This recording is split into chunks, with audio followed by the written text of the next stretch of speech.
Hello everyone, সবাই কেমন আছেন? আমি আবারও চলে এলাম নতুন একটা ভিডিও নিয়ে। আমরা কিছুদিন আগে পুজো দিতে চলে গেছিলাম তারাপীঠে। আমরা গেছিলাম 13 জুন শুক্রবার দিন। সেখানে গিয়ে টুকটাক কয়েকটা ভিডিও নিয়েছিলাম। সেগুলো নিয়েই ভাবলাম একটা বড় ভিডিও বানিয়ে রাখি, পরে আমি মামাই যেই হোক ইচ্ছা হলেই দেখতে পারবো ওখানে গিয়ে কী করেছি না করেছি। যেইটুখানি ভিডিও নিয়েছি সেইটুখানি দেখতে পারবো। আমাদের ট্রেন ছিল শিয়ালদা দিয়ে, সেই জন্য আমরা প্রথমে চলে গেছিলাম সোনারপুরে। সোনারপুর থেকে চলে এসেছি শিয়ালদায়।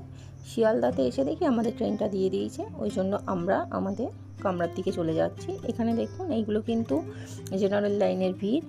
আমাদের যেহেতু রিজার্ভেশন করা ছিল, আমরা আমাদের সিটে গিয়ে বসে পড়েছি। এখানে এসে প্রায় 1 ঘন্টা বসে থাকতে হয়েছে, যেহেতু অনেকটা আগে গেছি সেই জন্য বসে থাকতে হয়েছে। তারপর বাইরের দৃশ্য দেখতে দেখতে আমরা পৌঁছে গিয়েছিলাম রামপুরহাট স্টেশনে। এবার ওখানে গিয়ে আমরা এবারে প্রচণ্ড হ্যারাসমেন্ট হয়েছি। ওখানে গিয়ে দেখি প্রচুর ভিড়, সেই জন্য প্রত্যেকটা রুম বুক করা, মানে এসি নন এসি কোনো রুম আমরা পাইনি।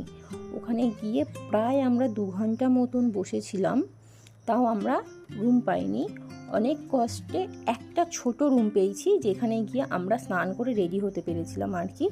ওই রেডি হয়ে পুজো দিতে যাচ্ছি, কিন্তু ওখানে থাকার মতন পজিশান ছিল না। সেই জন্য ভাবলাম কি পুজো দিয়ে আসার পর একটা আমরা নতুন হোটেল দেখে নেব, যেখানে অন্তত একটু থাকা যাবে।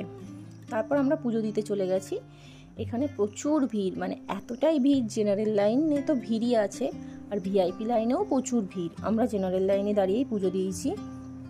প্রায় 5.5 ঘন্টা পর আমরা পুজো দিতে পেরেছি।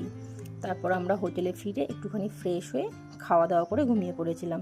বিকেলে উঠে রেডি হয়ে নিয়েছি এই আশেপাশে একটু ঘোরার জন্য। আমাদের হোটেলে দরজাটাকে তালা দিয়ে আমরা বেরিয়ে পড়েছিলাম আশেপাশে একটুখানি মন্দিরগুলো যা আছে সেগুলোতে ঘুরবো বলে। বেরোতে গিয়ে দেখি রিসর্টের মধ্যে, এই যে হোটেলটা ছিলাম এটা একটা ছোটোখাটো রিসর্ট, এর মধ্যে খুব সুন্দর একটা মন্দির, এটা লোকনাথ মন্দির।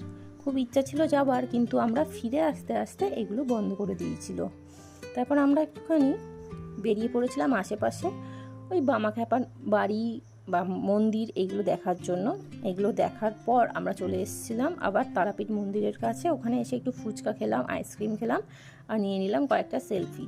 একটু সেলফি টেলফি তুলে আবার একটুখানি ইচ্ছা হলো একটু চিকেন ললিপপ খাওয়ার, তাই খাওয়া দাওয়া করে চলে গেছিলাম প্যারা কিনতে কাকাতুয়াতে। প্যারা কিনে মাম্মামের জন্য কয়েকটা খেলনা কিনে আমরা এসে ঘুমিয়ে পড়েছিলাম।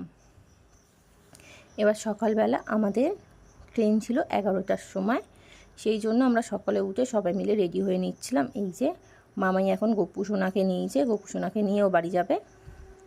আর এখানে ফাইনাল চেক হচ্ছে, কেউ কিছু ফেলে গেল না তো, সেই জন্য চেক করা হচ্ছে। চেক করার পর আমরা আবার বেরিয়ে পড়েছিলাম বাড়িতে যাওয়ার জন্য। এই যে এইটা কিন্তু রেডি হচ্ছে, এটা হচ্ছে গিয়েছিল লোকনাথ রিসর্ট।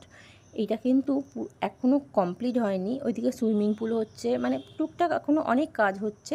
কয়েকটা রুমই জাস্ট রেডি হয়েছিল, সেখানেই আমরা ছিলাম। এটা কিন্তু তারাপীঠ হোটেল থেকে অনেকটা দূরেই ছিল, যেহেতু আমরা কাছে একটাও পাইনি হোটেল, সেই জন্য অনেকটা দূরেই ছিলাম।